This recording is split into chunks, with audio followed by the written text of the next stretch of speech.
I came in this morning, took my seat, and when I had the first glance at the background, I hope you can also see, so I was kind of glued to it for around 20, 30 seconds.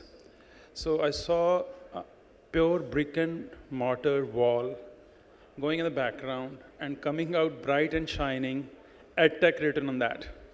So Herman, Manish and gang, so is it intentional, subtle way of telling to the world that it's written clearly on the wall now?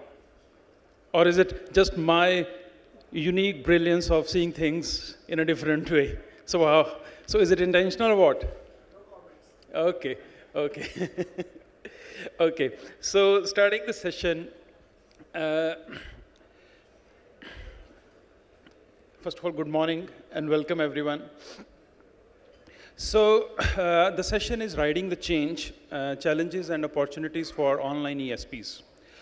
Well, I assume that most of us in this room are directly or indirectly related to online education. And we are well aware of the drivers of change in this sector. It could be big data, machine learning, analytics, or it could be how learning is going in the hands of learner, call it adaptive learning, if you may, how bandwidth expansions are changing the landscape of the game. Then you have MOOCs, apps, and stuff like that. Okay, this we listen all the time, every day.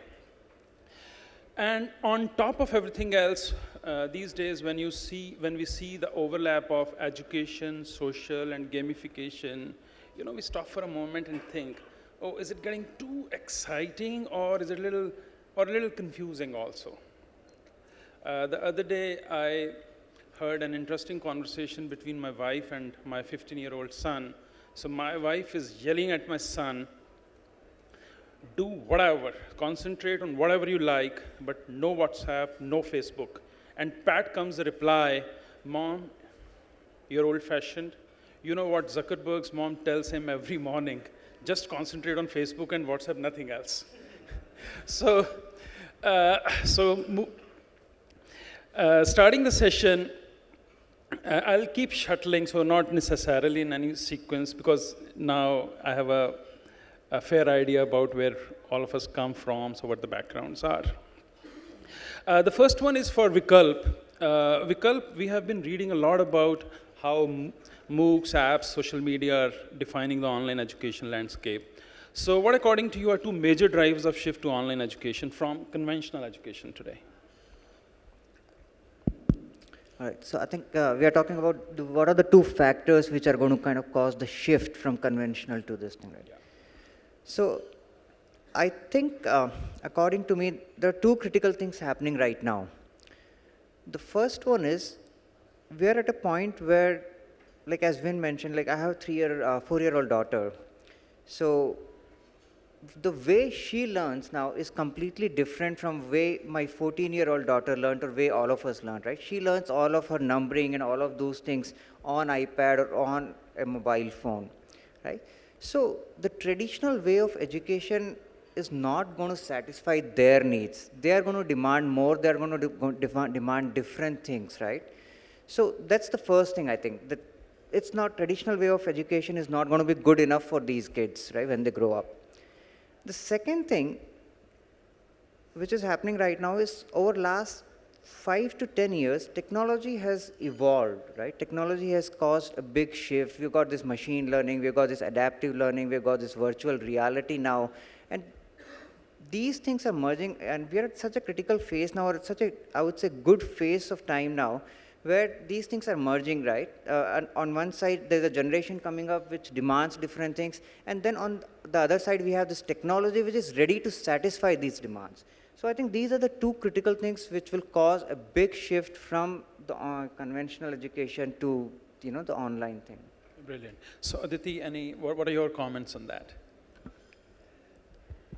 So I'm a little more pessimistic. And I feel like, in a room of online education or education service providers, the question we have to ask ourselves is, are we actually leveraging technology to give the student more than what he's getting in the brick and mortar setup, right? So I heard some comments from Parthenon Group right now. They said that, because there is a satisfaction of feedback, because the teacher's in the classroom, right? So the learner wants to actually spend more time in the classroom and believes that online instruction should be just less than 30%. The question is, why are students making these statements? It's because most online service providers today, and I think a lot of us are guilty of doing that, are taking the relatively easy option by not providing evolved solutions to students, right? Which makes them actually believe that technology can give them that extra edge, which they don't get in the classroom, to achieve the goals they're caring the most about, which is learning outcomes. So I feel like for the shift to happen, the biggest gap is the imagination and the actualization of that imagination by the service providers. So this was about the drivers of shift. And Amit, what do you think are the factors that are limiting this shift? Sure. So, in fact, when I look at the education sector, especially higher education and as well as K-12, I've been talking to friends of mine, and the people who are running universities, people who are running schools, their point is the biggest barrier is the teachers or the academicians. In fact, those are the ones who are not openly embracing technology. In fact, one of my friends was making a comment, till the time this generation of academician dies, the real shift won't happen. That's on a lighter note. But yes, the faculty and the academicians will have to take it. But on the other side, to be fair on their side, the second biggest limiting factor which I can see is the edtech companies themselves. I was hearing Amit Sevak's presentation in the morning. He was talking about 3 big things that the tech companies are doing: personalization, gamification, and collaboration. All sound great. But if I really look at the tech companies, are they doing it better than classrooms? In gamification, I'm not talking of poor teachers, but a good teacher asks students to raise their hands. And that is a proper gamification. How many technology companies are doing real gamification, which is better than a good classroom? How many technology companies are doing better collaboration, or for that matter, better personalization, which a good teacher is able to do? What I feel is the shift would really happen when technology companies would just not supplement classrooms, but would be looking at bettering these things 10x of the existing classrooms. Brilliant. So before we move forward, so I'd like to throw upon a question on the audience.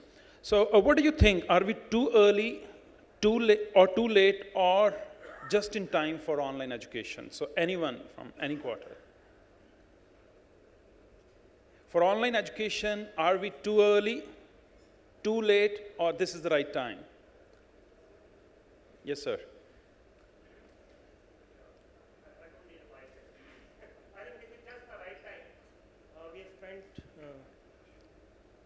Okay, my name is, anyway, doesn't matter. My name is and I'm interested. We are launching that online education for class 9 to 12 students. And I feel this is just the right time, because there is a curiosity, there is a demand, the people are waiting for those kind of the services. And I can say that with confidence, that I think within a few months of our launching, I have students starting from Siliguri to Baroda to Rajkot to France in one classroom. So I feel this is just the right time. Thank you. Anyone else? Yeah. Yes, ma'am.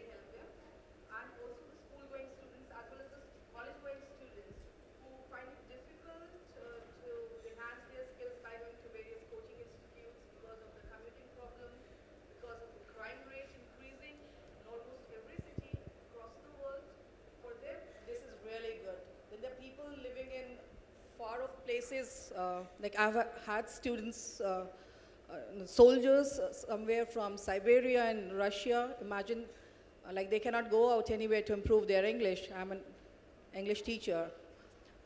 So they are the ones, like people living in remote areas. If somewhere government also, joins this venture, that would be great for the learners in remote areas, especially the little kids. Thanks. So we see, positive, optimistic signs. In the morning, earlier in the day, I saw Vivek also from Liquid, because Vivek has been doing online for long. Vivek, if you're around, Vivek from Liquid. Yeah, Vivek, so your comments could be very helpful here, actually. For online education, are we too late, or are we too early, or this is the moment? Okay. So my view is there is a lot of promise, a lot of technology now starting to come in, but actual impact on the ground and in terms of starting the growth, we are at the very, very early stages. That will take time to pan out. Okay, thank you.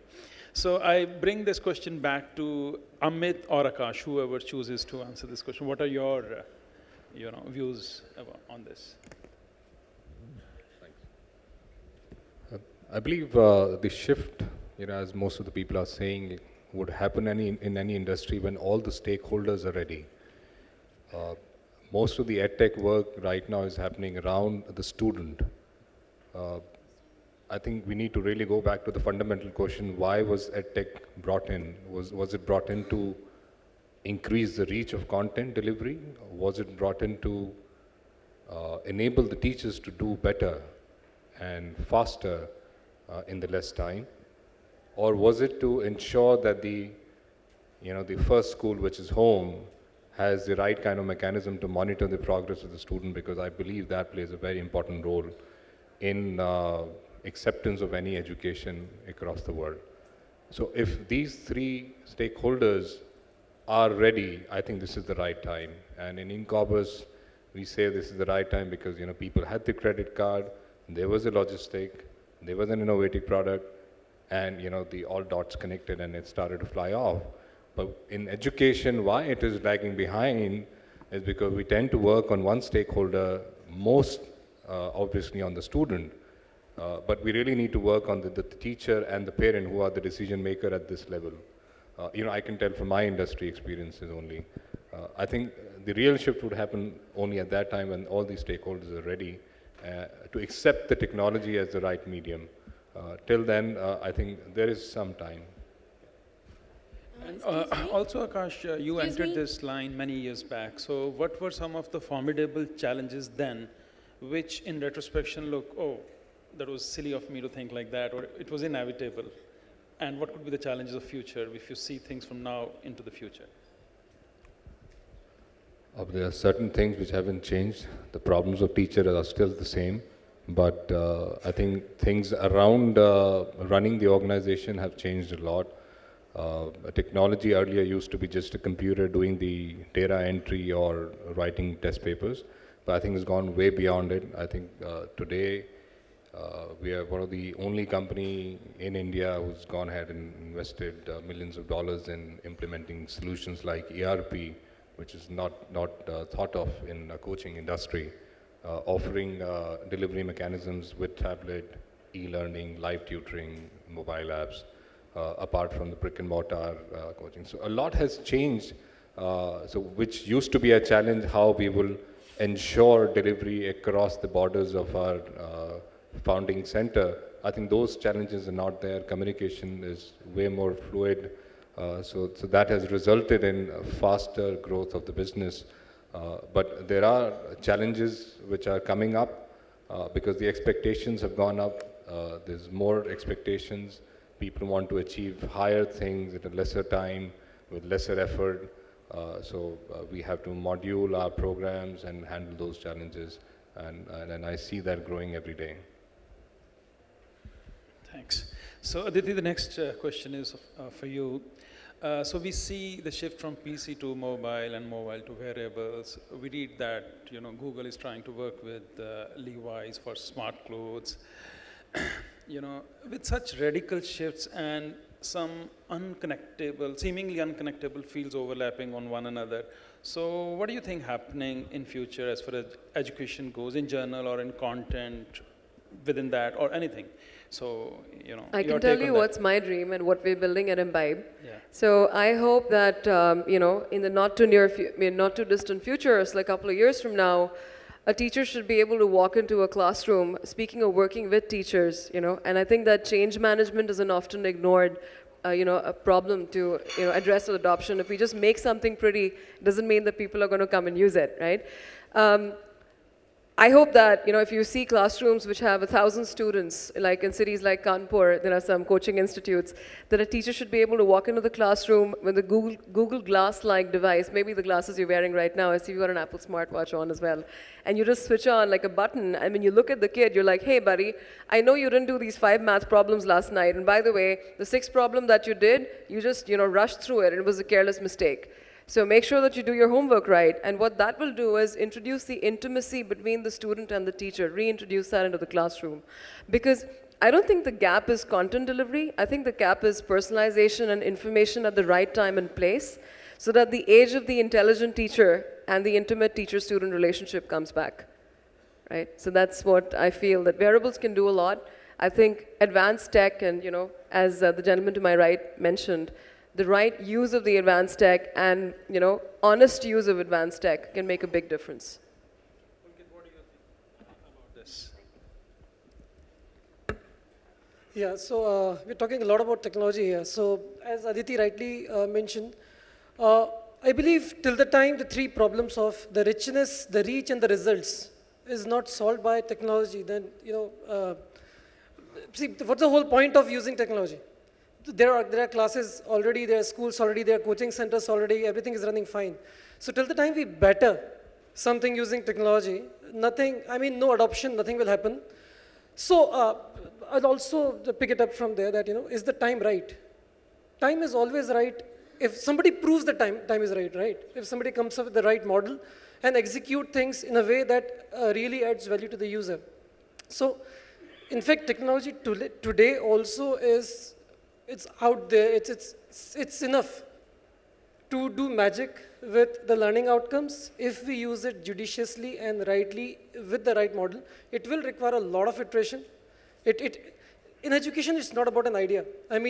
All of us sitting here, there is no idea in education which is not out there in this room today.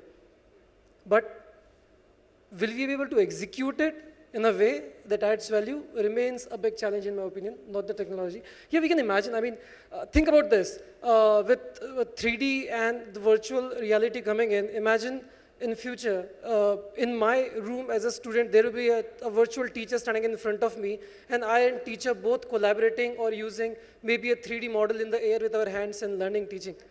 Awesome things can happen, but, it should add value. Thanks. Aakash, I remember, we were discussing some time back, so, a few days back. So when you said that, what is EdTech? What is it without education? And then what is education without teacher? So, and, how to get the best out of teacher and how to take the best teaching to the students. So what are we doing to take, the skills of the best teachers, to scale, that's what we were discussing. So in case you would like to kind of bring any pointers from that angle to this, issue. I think there is a drought of good teachers in this country.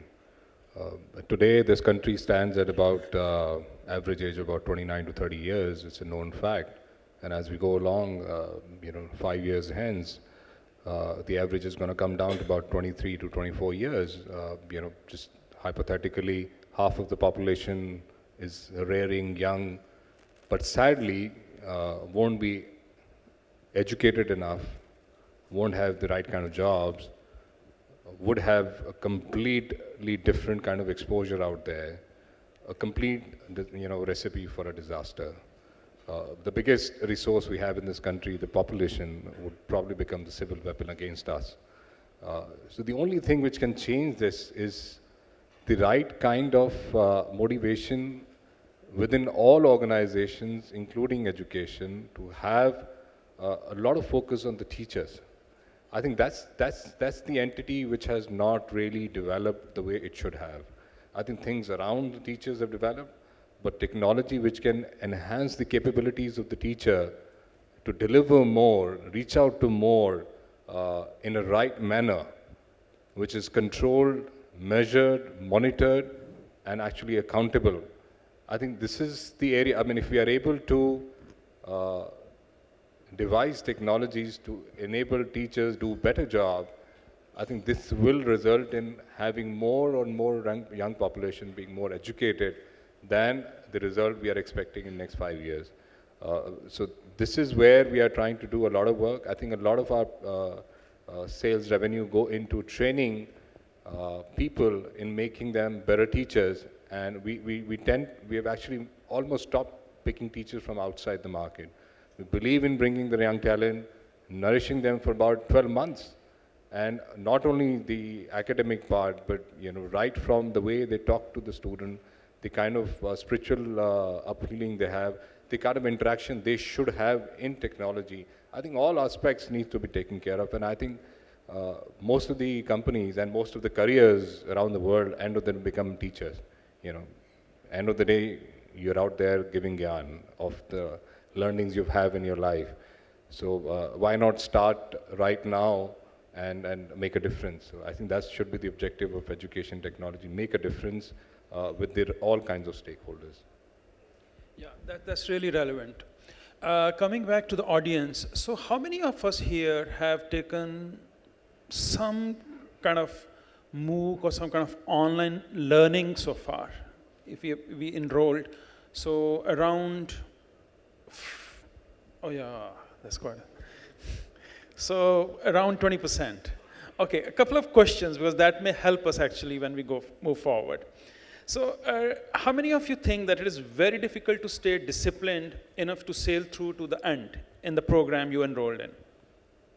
So it's difficult to sail through till the end. So out of the ones who took, I think almost half of them think that this self-discipline is very, very hard to maintain. And how many of you think that sometimes the video, Mr. Dham also made this point earlier in the day today, sometimes the video would assume that you know the certain stuff and it would simply move on regardless of whether you have actually gained anything from that video or not. How many of us? So not many. Okay, so Mr. Dham, this is a little counter to what you said in the morning. So people believe that videos really help, even if they are kind of undifferentiated. And how many of you think that you miss the vibrant classroom discussions and it gets boring after a while? Again, almost 1/3 of the people who enrolled in any MOOC or any online programs. And how many of us feel that waiting for your queries and doubts responded to can be a pain actually, so you don't get to know the answers to your queries, your questions? So these are issues. So we see that these are the issues, if not all, at least a considerable minority feels in all these 4 or 5 areas. The next one is for Vikalp. Vikalp, the online education sector seems to rely too much on the self-discipline of learners. So we see a high rate of mid-course dropouts in most programs, as Vinod mentioned in the morning. So over 90%, you said it's almost single digit, the ones who stay, and complete. What do you think the industry can do to solve this issue of self-discipline? Sure. Yeah, I think there's no doubt, like the way currently the MOOCs are structured, I think they work only for the very disciplined, highly motivated ones. And in my opinion, they don't really need MOOCs. They will anyway go figure out some other way of learning. So they don't solve problem for majority of us, right? So when we were doing the whole of Acadgild thing, how we should structure our course offering and pedagogy, we studied MOOCs extensively and figured out that there were few things which we have to do if we have to make our thing effective. So the first one was the whole human element, like as Herman also mentioned in the morning, right? So we have to bring in some human element, right? We cannot just leave person with a video and expect that he will come out as expert. So we have, so there has to be a human element. So because the learning on its own, like for example, business we are in teaching coding can get a little hard, right? So it's almost like learning swimming. You cannot leave a person in the swimming pool and kind of, he will die maybe, right? So you need a guide there, you need a life coach there to help him or keep him motivated, right? So that whole human intervention is needed. The second thing we figured out was, in the online environment, the duration of the class is very, very important, right? So the person cannot keep himself engaged or himself, engaged with the other people for more than 1 to 1.5 hours, right? So that's second thing we figured, that the moment it extends beyond that, people start losing interest. They start, maybe he'll open a browser and start doing something else. Then the third thing we figured was, the batches have to be really, really small and interactive, right?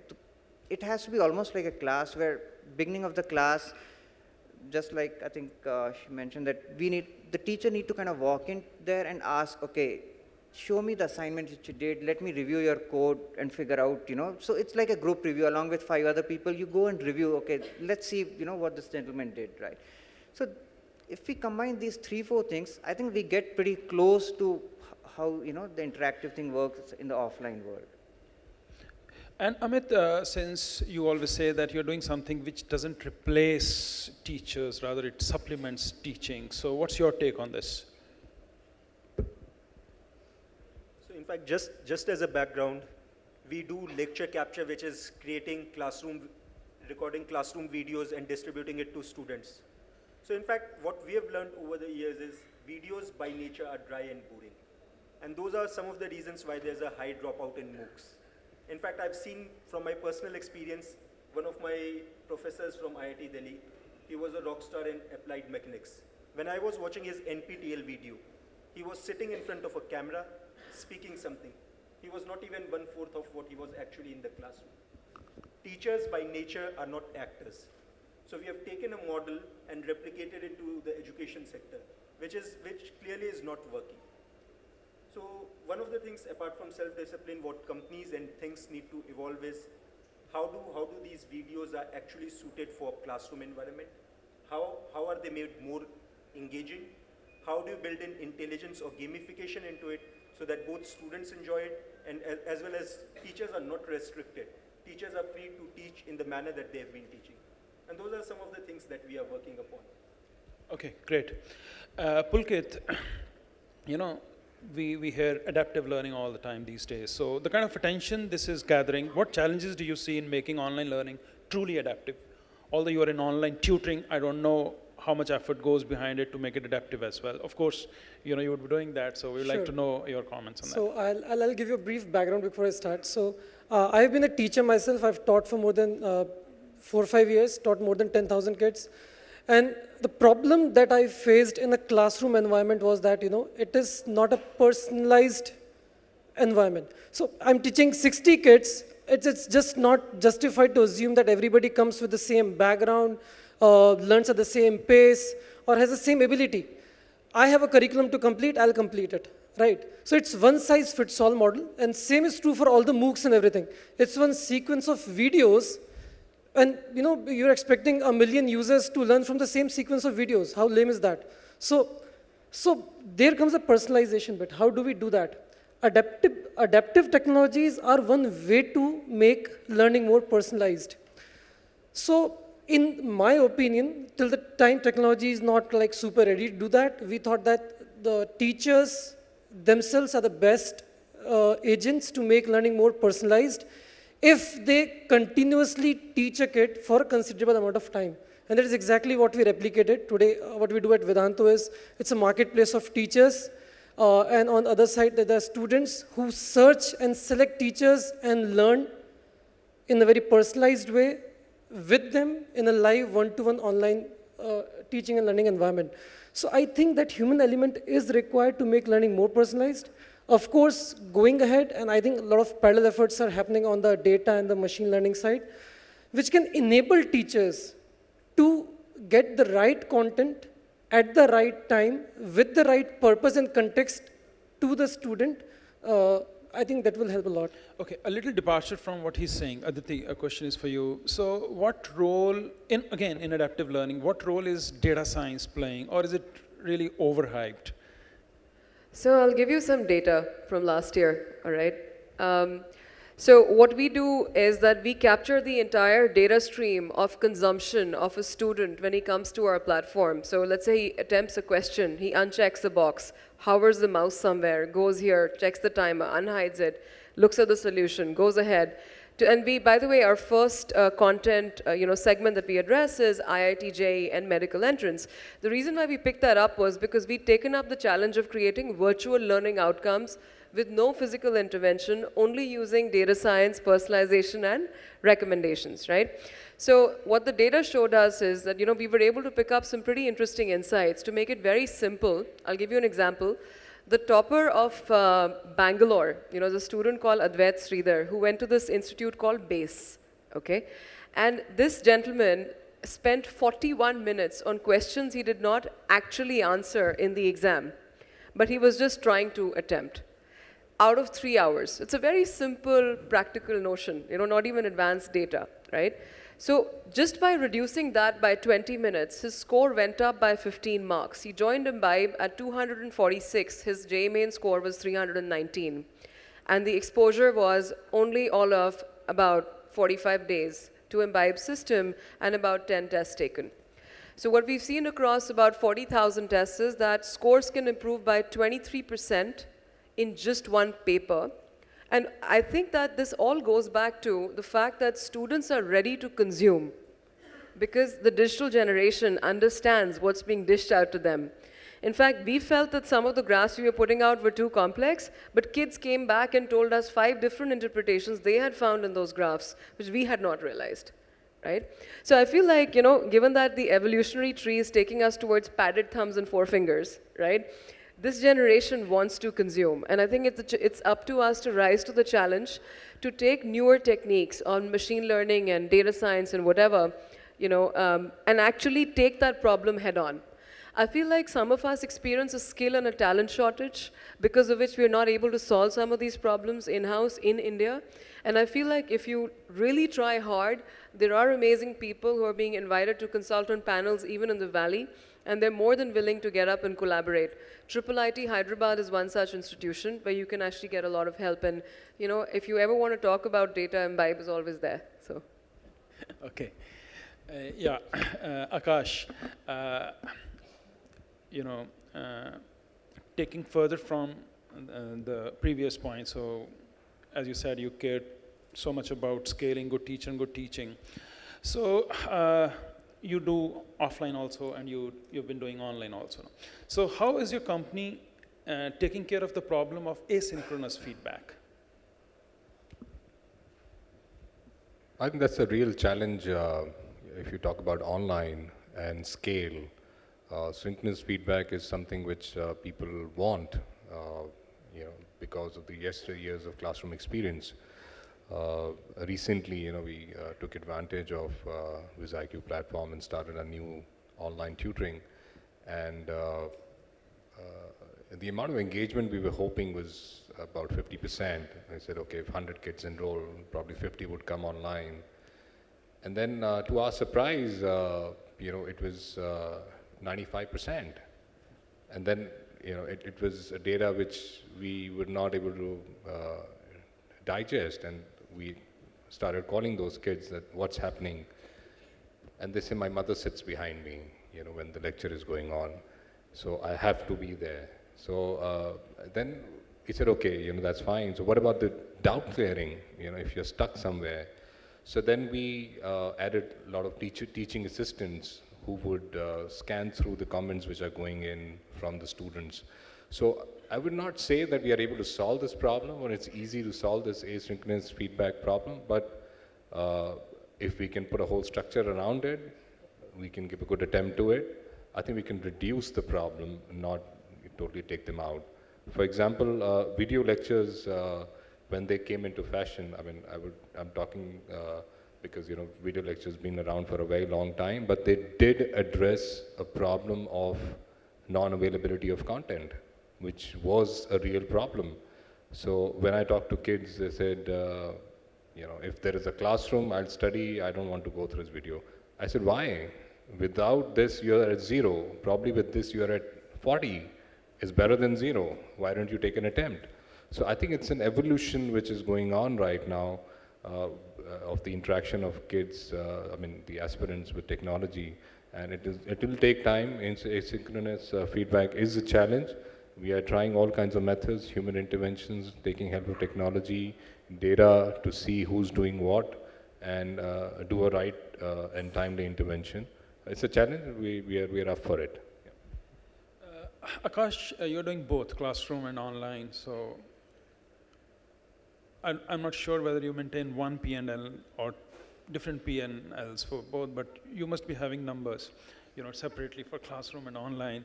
So hardly have we seen any online education company working profitably at scale. Okay, what do you think? What could be the reasons? I think it's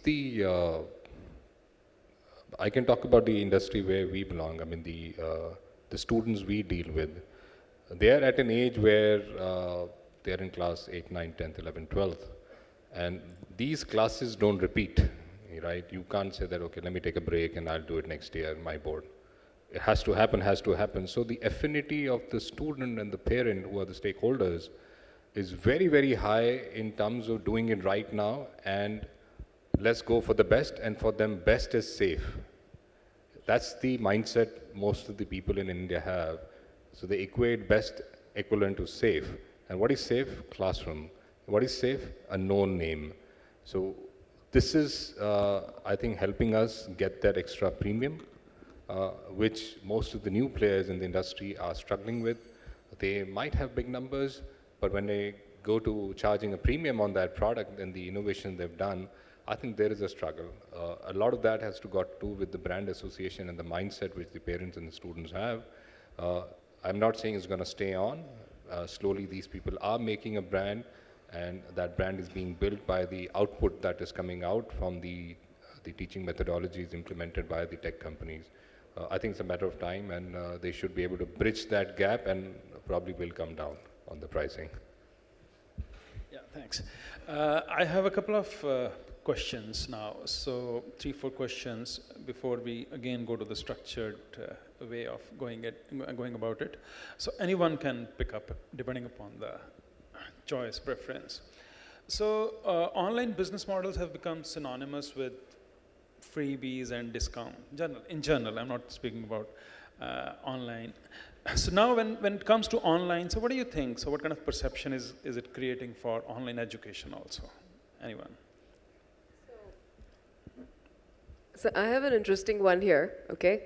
There's a 2-word term called unit economics, right?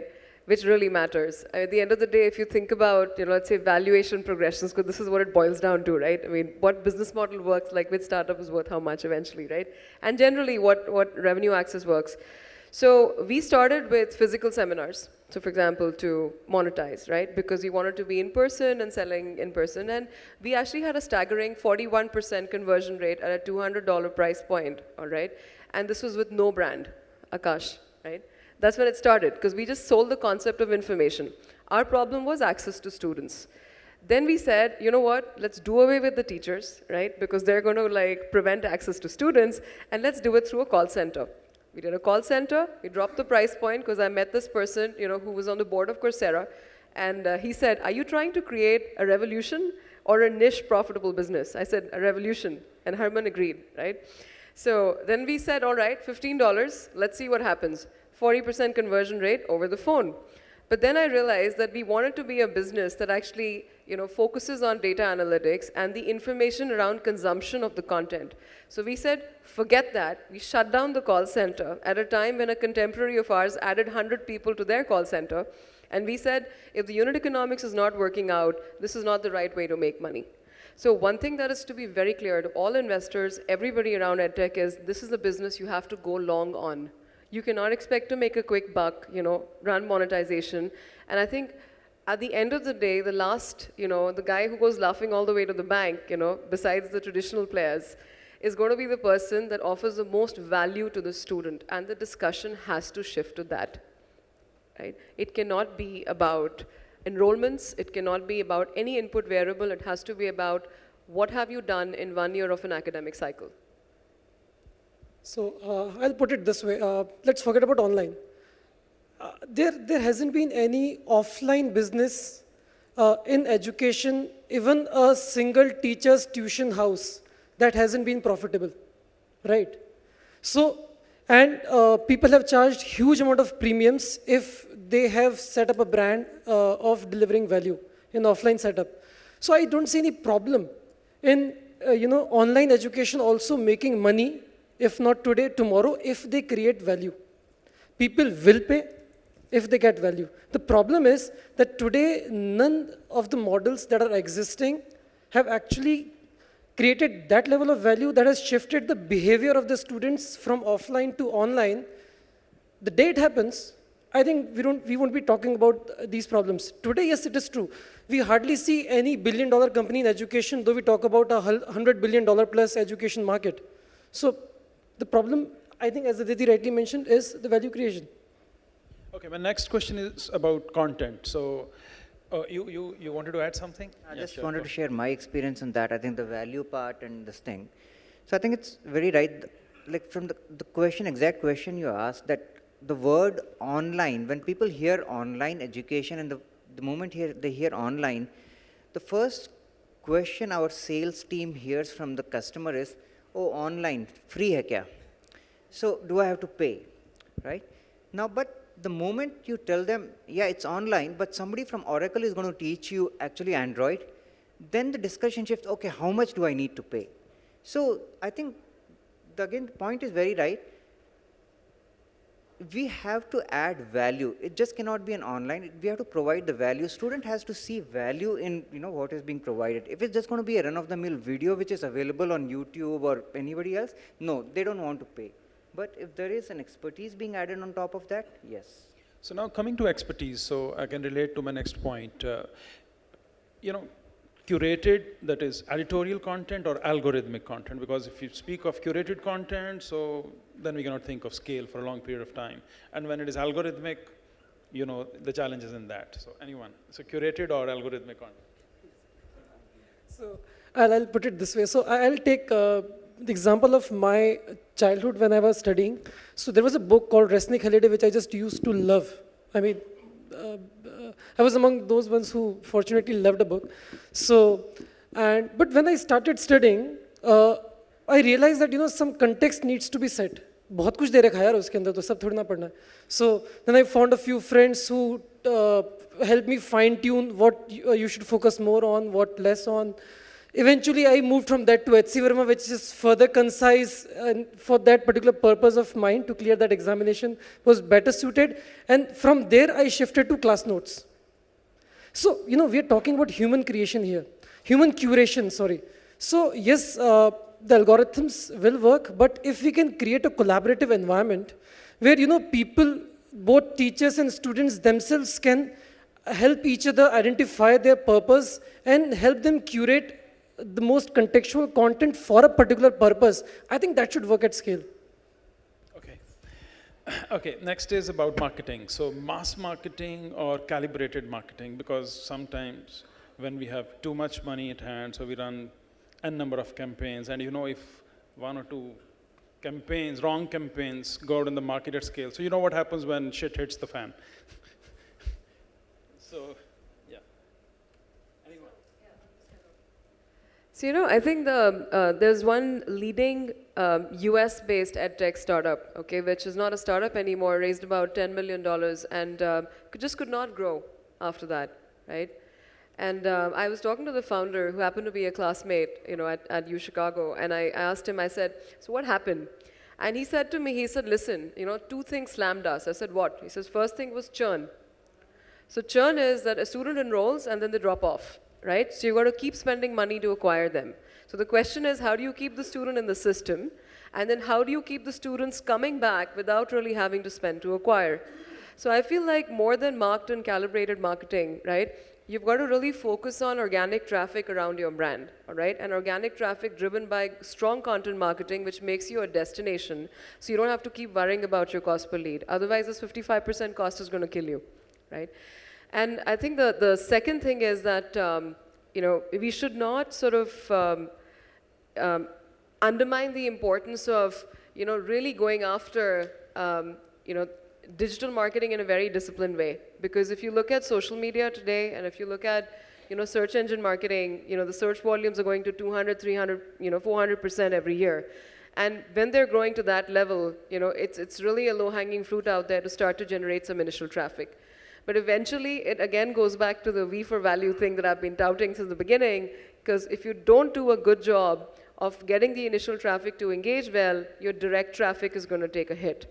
And if your direct traffic is not high, you can never, ever be successful, right? Okay. So the product has to work. Anyone who may like to add?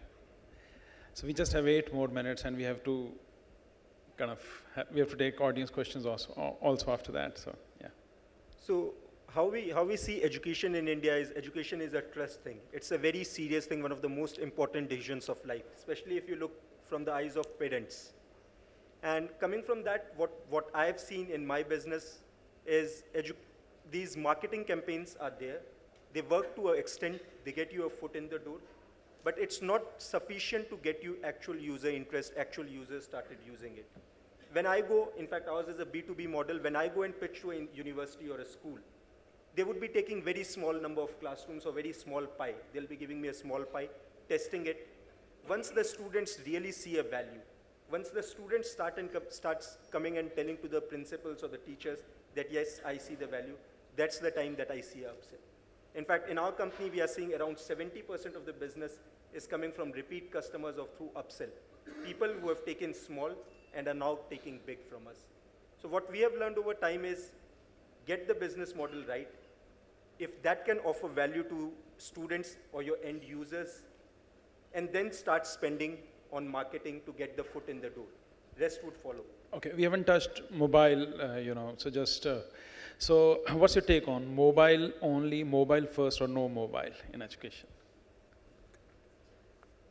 You're asking me? Anyone? I think mobile has a certain form factor, and it is very, very suitable as far as assessments and analysis is concerned. But as far as teaching and learning is concerned, I think there is still a challenge on the device form, on the internet acceptability form, the bandwidth form.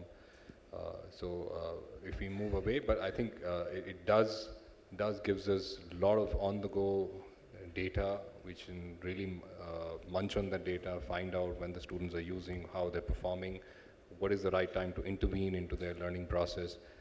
From that perspective, I think mobile is absolutely very, very well positioned in the education ecosystem.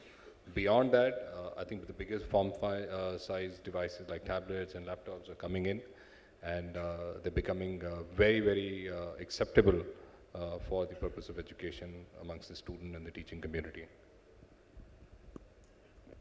So I'll see it this way. So most of the first internet users in India are coming through mobile.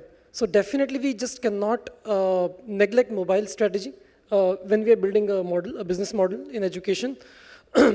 Secondly, the mobile is something that is with you always. So any model where a student can get help from a teacher or content whenever he needs it, in hours when he's not at school or a tuition center, whatever, such business models definitely have a lot of value on mobile.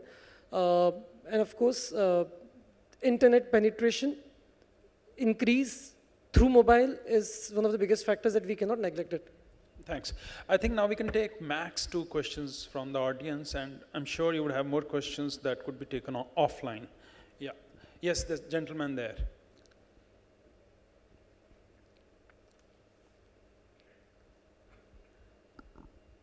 Hi, my question is to the panel. I'm Bhagirath from Rich Life. This is for whom? I'm Bhagirath from Rich Life. Okay, fine. Yeah. And this question is for? From the panel. Okay. So it's more of a suggestion as well, based on the pain points which we discussed, that engagement is the main area which is having issues, because we have content, we have videos, we have so many things, we have technology, but we are not able to go specifically on student basis that how to engage the student more. So one thing is that I have a solution for that, and which is very natural, and we are developing an app. Speak a bit louder so that everybody can listen to that solution. Yeah, we have a solution which is very natural, and we are developing an app which can be integrated with your current infrastructure, and that can tell you that what is the brain bandwidth, intelligence level, and learning communication character of the student. We would really appreciate if you have a question, because this. Sure. Yeah. So question, I told you that it's a suggestion that if you can give us a chance, we can give you that insight on each student basis, that what your student can be engaged in a better manner, like what is their learning communication character, whether Aakash is more of a visual person and Aditi is more of an auditory person. So these things can be find out, and then you can throw the content, and then accordingly you can look forward to channelize and see the productivity of your solutions and your content with your audience and with your students. Okay, so I think there's no question here, right? It was a suggestion. Yeah, was not a thank you so question. much. Thank So Yes, white shirts. Yes, sir. Prozo, right? Hello everyone, my name is Ashwini and I run a firm called Prozo. We are a marketplace and aggregator in the education space. So my question is to the entire panel. It's a very generic question. So we talked about a lot of business models, the business models which are one-on-one, the business models which are one-to-many, the business models we talked about offline and online. But essentially, what is the view of the panel that at this point in time in the country, we have students from all backgrounds. The students who have economic barriers, the students who have language barriers, the students who have learning barriers in terms of what is their IQ level, are they disciplined enough to follow an online model, or they actually would like to go in an offline setup and interact with one-on-one. I personally believe there's space for all kind of models in the current state because of the diversity of the nation that we have right now. Please ask the question, So now because I'm we have coming to just the 2 minutes. Yes. Yeah. So the question here is, what is the view of the panel on this, right?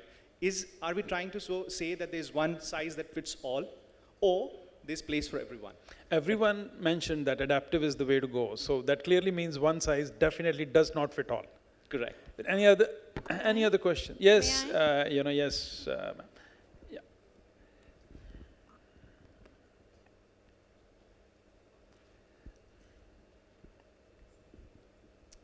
My name is Deepak Goyal. I'm running my venture for last 2 years in online education space. So my question is to Aakash, sir. I also took coaching from Aakash Institute when I was in 12th class. So anyway, so now you are moving to the online education as well. So what is your philosophy? I mean, because you are pioneer in the offline education space, and because the trend is online, so you are also catching up with that as well. So what is your philosophy to how you are managing, and what is your basic model behind it?